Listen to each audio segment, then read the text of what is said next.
إن الله وملائكته يصلون على النبي يا أيها الذين آمنوا صلوا عليه وسلموا تسليما الصلاة والسلام عليك يا سيدي يا رسول الله وعلى آلك وأصحابك يا حبيب الله الصلاة والسلام عليك يا نبي الله وعلى آلك وأصحابك يا رحمة للعالمين بلغ العلا بكماله بالغ العلا بكماله كاشف الدجى بجماله حاصل جميع خصاله صلوا عليه وآله.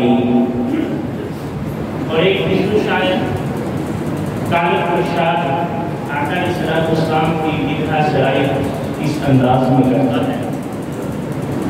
وہ کہتا ہے گر شمس و قمر ہو کوئی ہاتھوں پہ اٹھا لے،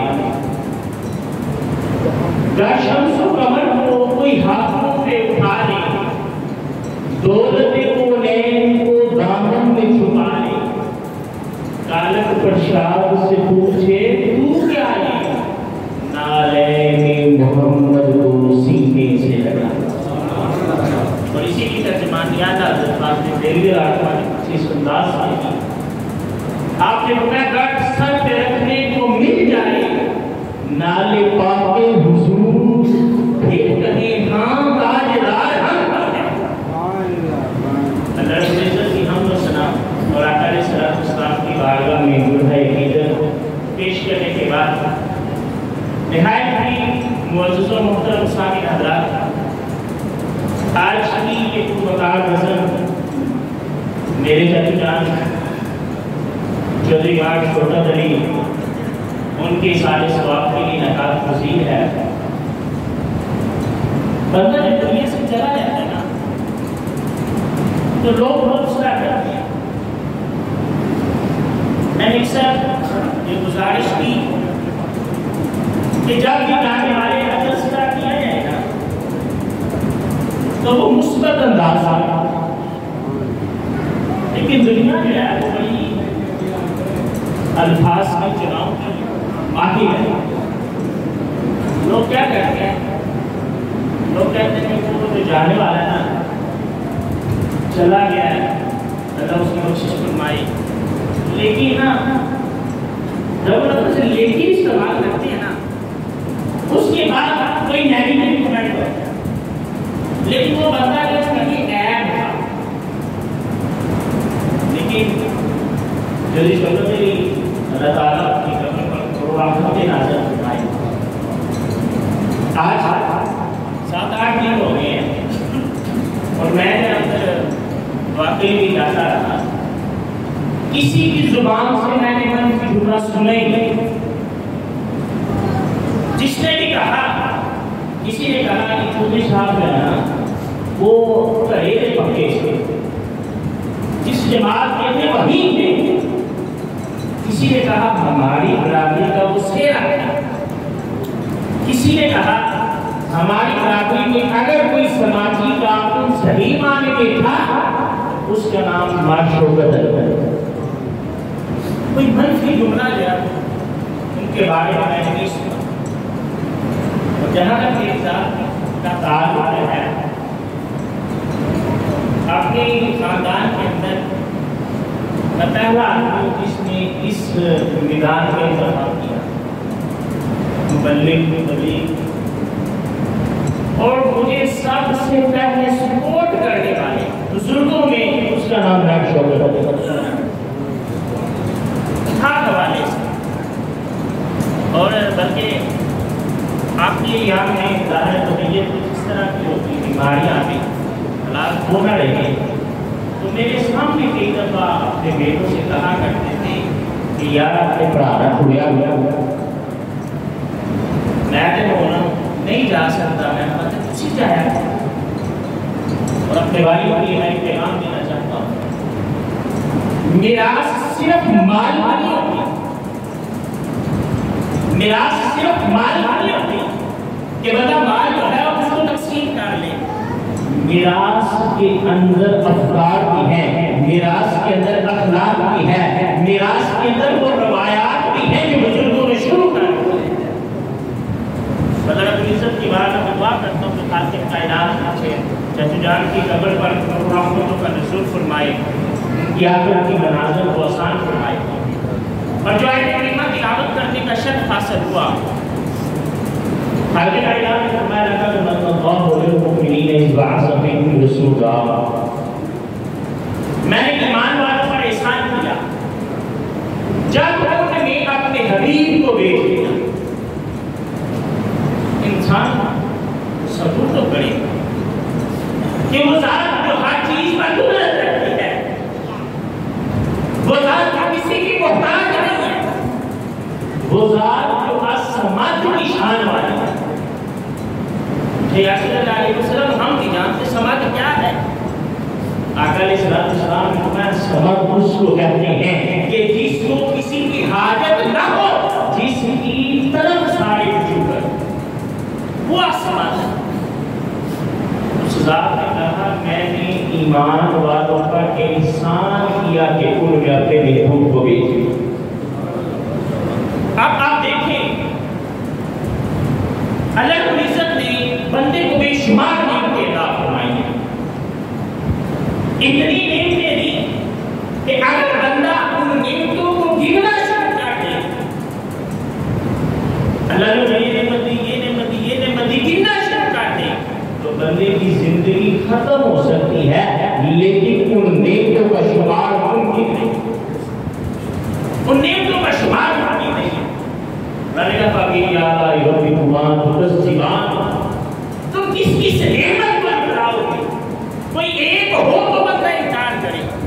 اتنی نعمتیں ہیں، اتنی نعمتیں ہیں کہ مفسرین کرام نے فرمایا کہ اگر اس دنیا کے درخت کلمے بن جائیں، اس دنیا کا سمندر سیاہی بن جائے، اور زمین و سماوات کے درمیان جو خلا ہے وہ برف بن جائے، اور اللہ کی نعمتوں کو لکھنا شروع کر دے، تو سیاہی تو خشک ہو سکتی ہے، وہ قلم تو ختم ہو سکتی ہے، وہ خلا تو پور ہو سکتا ہے، لیکن اللہ کی نعمتوں کا شمار پھر بھی ناممکن ہے، پھر بھی وہ نعمتیں گنی نہیں جا سکتی، اتنی نعمتیں اللہ رب العزت نے عطا فرمائی۔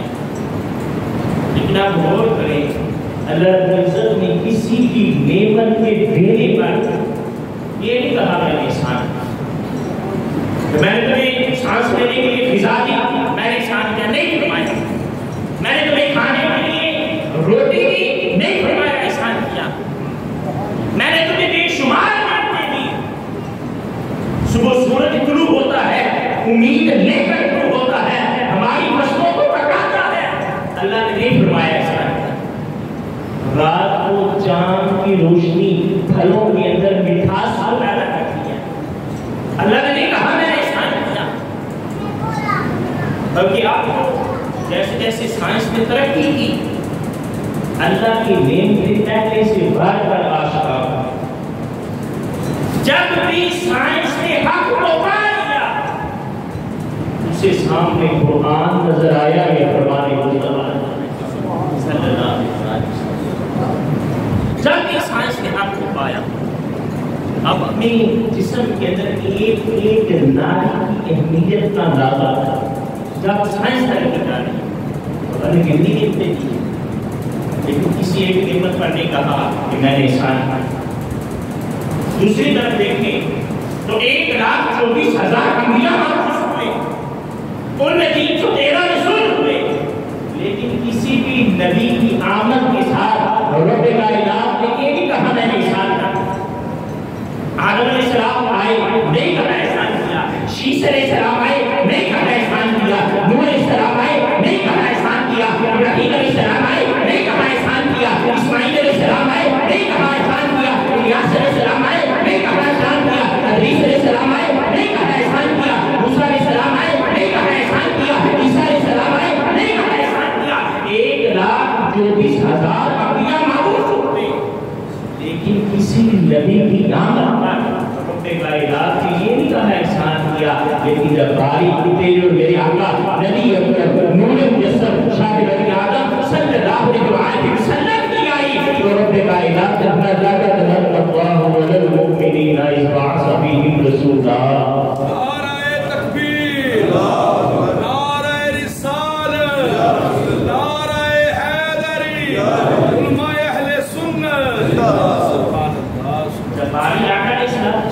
کی آئی تو اللہ نے کہا اے ایمان والوں میں نے تم پر احسان کر دیا کہ تم نے اپنے محبوب کو دیکھ لیا.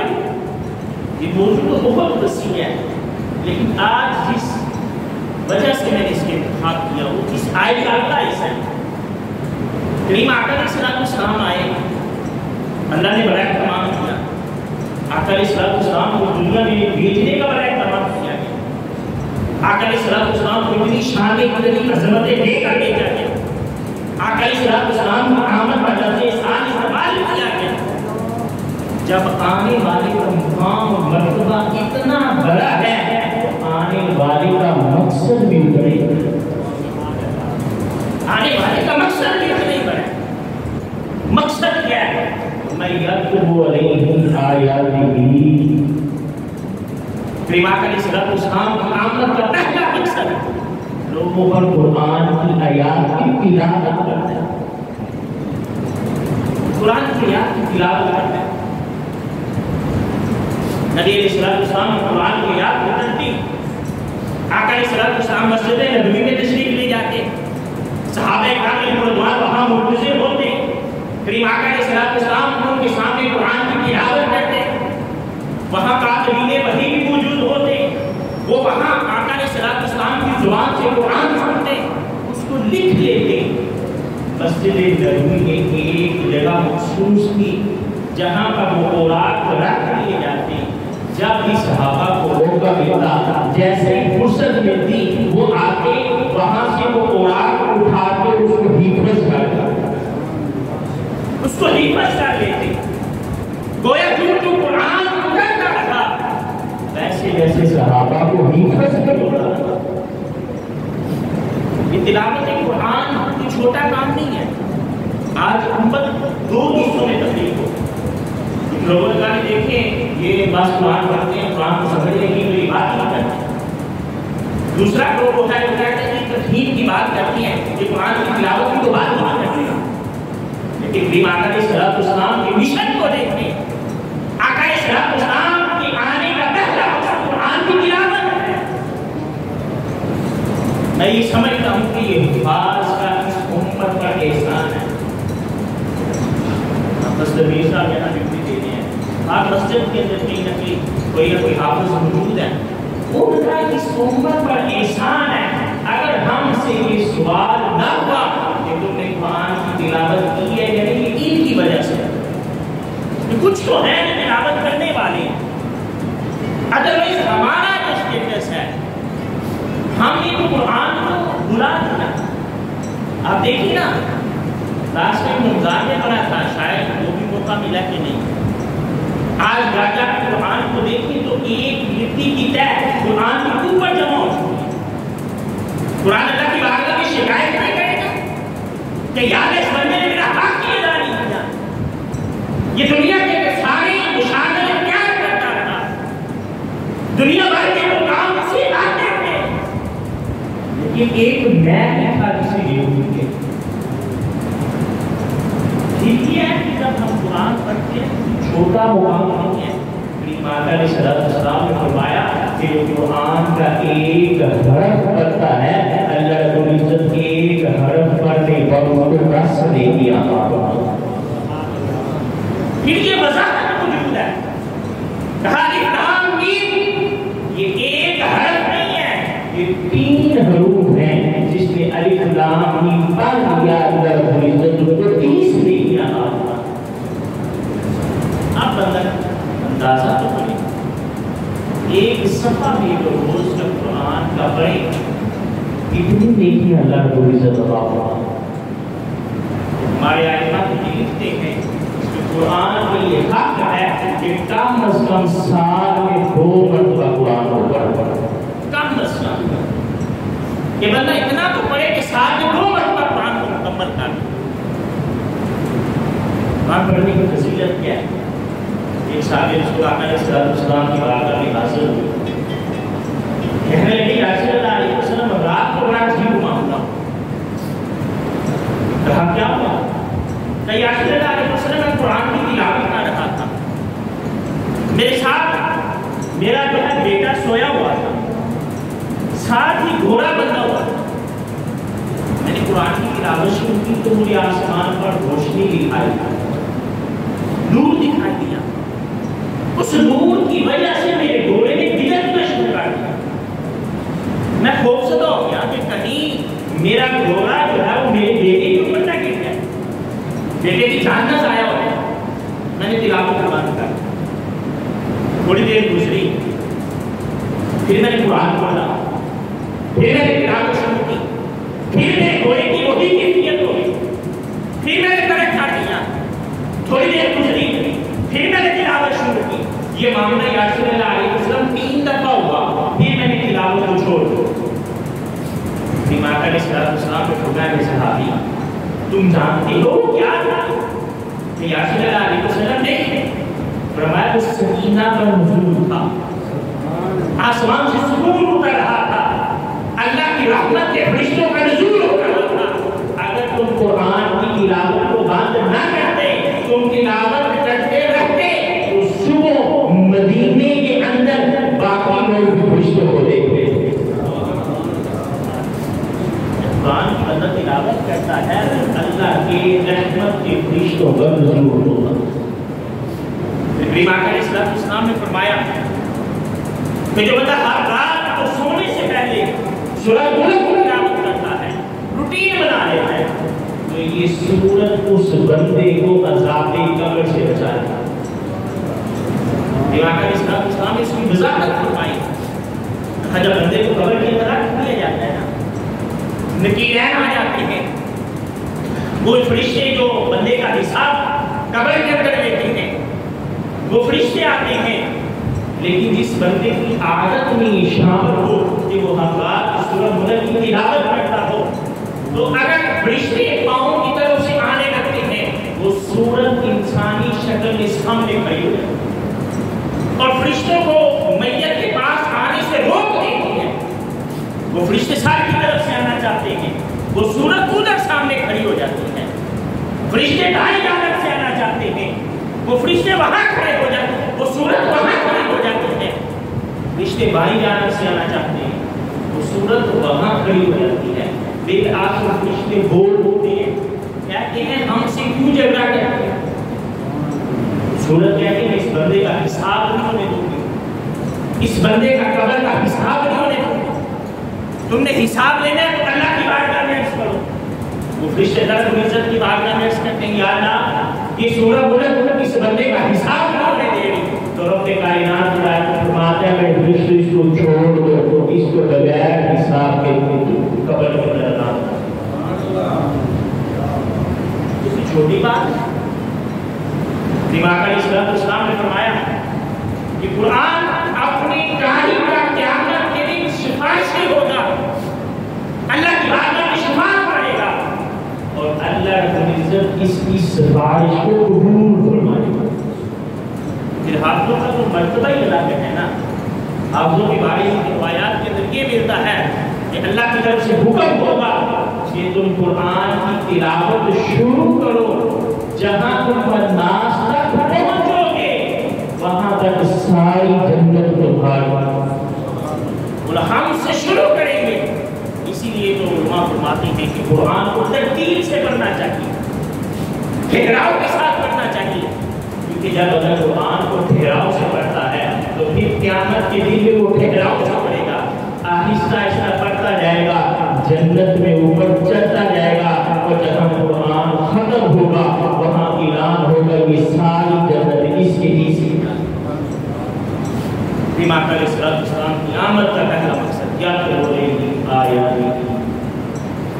دوسرا مقصد وَلِزَكِّيهِمْ تزکیہ ہے. تزکیہ پر بڑی مفصل گفتگو گزشتہ کی ختم میں ہوئی، احیاء نفس کی بیان ہوئی. لیکن ہمارے معاشرے میں عجیب صورت ہے، ہم نے خود ساختہ رسومات کو تصوف کہتے ہیں. تزکیہ ستھرا کرنا، صاف کرنا اپنے آپ کو، اسپرچول کلیننس ہے، اپنے اندر کی صفائی. یہ تزکیہ ہے، یہ تصوف ہے. اور یہ یاد رکھیں تصوف طریقت یہ ساری چیزیں شریعت کے تابع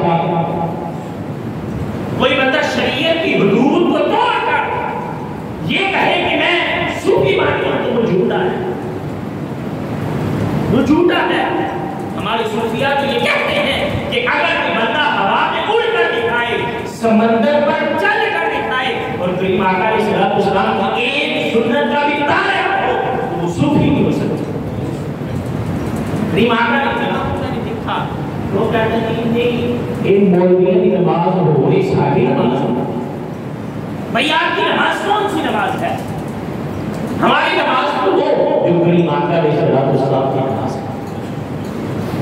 اللہ کے رسول صلی اللہ علیہ وسلم نے جس نماز کا درس دیا، ہم وہ مسجد کے اندر باریمان پڑھے اس کا اہتمام کرتے ہیں۔ اور یاد رکھیں اس دنیا کے اندر اللہ رب العزت کی ذات کے بعد اگر کوئی اعلیٰ و عرفہ ذات ہے تو آقا علیہ السلام کا ذات۔ بعد خدا بزرگ کوئی قصہ ہی نہیں بسر، جب اللہ کے نبی صلی اللہ علیہ وسلم سب سے بڑے صوفی ہوئے، جب اللہ کے نبی صلی اللہ علیہ وسلم اپنے رب کے سب سے زیادہ قریب ہوئے تو اسی شریعت کے تحت ہوئے جو ہمیں دیکھا۔ آپ نے تو کبھی یہ دعویٰ نہیں کیا کہ نہیں ایسا تم نماز پڑھا کرو، میں نے وہ دل میں کان کبھی دعویٰ نہیں کیا۔ اور حضرت امام مقام حضرت امام حسین رضی اللہ تعالیٰ عنہ کو دیکھیں، اللہ رب العزت نے عزت عطا فرمائی تو میدان کربلا میں دو چیزیں حضرت امام مقام کی ذات کے حوالے سے ملتی ہیں۔ پہلی چیز کہ اس حالت میں بھی آپ نے نماز پڑھی،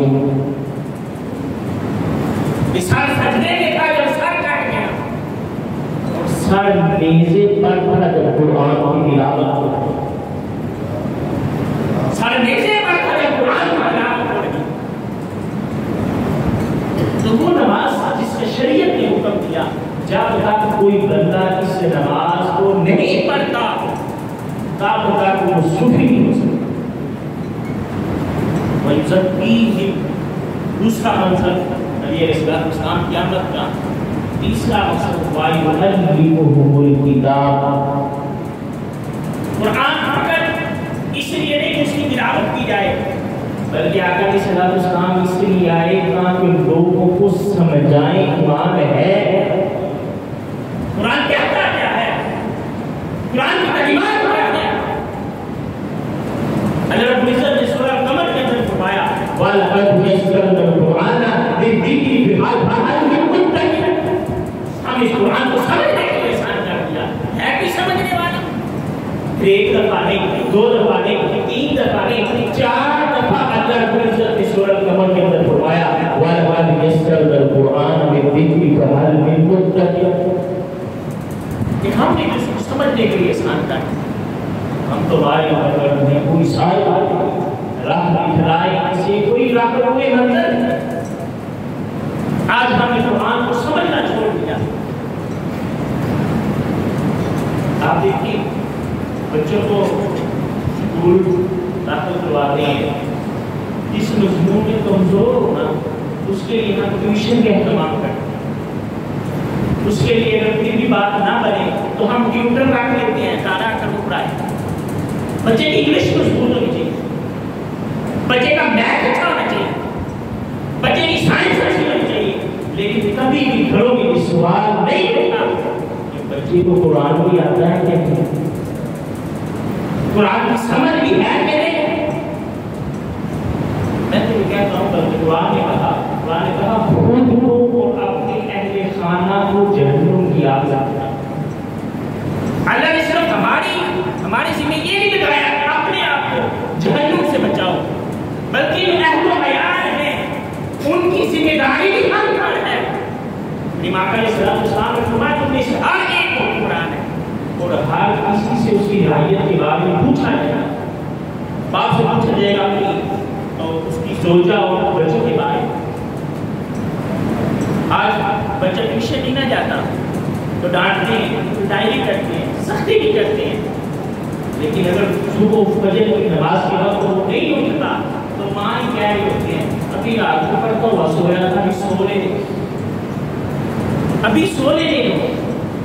کل قیامت کے دن اللہ رب العزت ہم سے دنیا کے لوگوں کے بارے میں سوال نہیں کرے گا، لیکن جو ظلم ہم اس قرآن کے ساتھ کیا اس کے بارے میں ضرور سوال بس اس زمانے کی مسلمان ہوگا اور تم خواب ہوئے تار قرآن